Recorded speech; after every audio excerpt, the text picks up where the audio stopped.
मला तर काय तोंडावर बांधायला आवडत नाही, पण काय करावं, ऊन इतकं लागत होतं ना की नावीलाज होता, बांधावंच लागलं होतं. आणि ते परत परत निसटायचं व इतकं वारं तर होतं ना, ते तोंडाला बांधल्याला सुद्धा राहत नव्हतं. माझा श्वास तर इतका गुदमरत होता की देवजानं कसं बांधतात तोंडाला काय माहिती. नंतर आम्ही गेलो होतो हॉस्पिटलला, कारण दाढेचा प्रॉब्लेम इतका त्रास होत होता ना की बस. मग त्याला बुलीचं इंजेक्शन वगैरे दिलेलं होतं, ट्रीटमेंट चालू केलं होतं.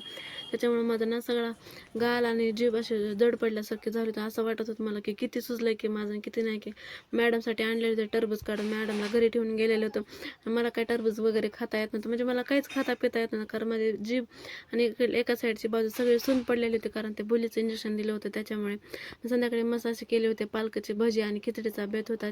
इतके छान झाले होते ना की खूपच छान झाले होते. त्यानंतर होता मामाच्या फ्रेंडचा बड्डे. मग मॅडमला पण, सानू मॅडमला दिला होता केक खाण्यासाठी. सानू मॅडम किती खातात थोडे, पण त्यांचं आमचंच मध्ये मज्जा चालू असते.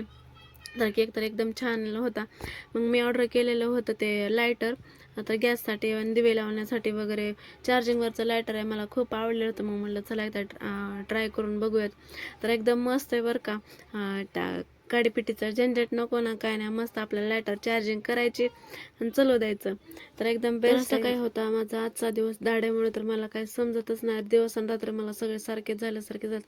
कारण दाढ जर दुखायला लागले का देवच आठवतात. तर व्हिडिओ आवडला असेल लाईक आणि सबस्क्राईब करायला विसरू नका. बाय.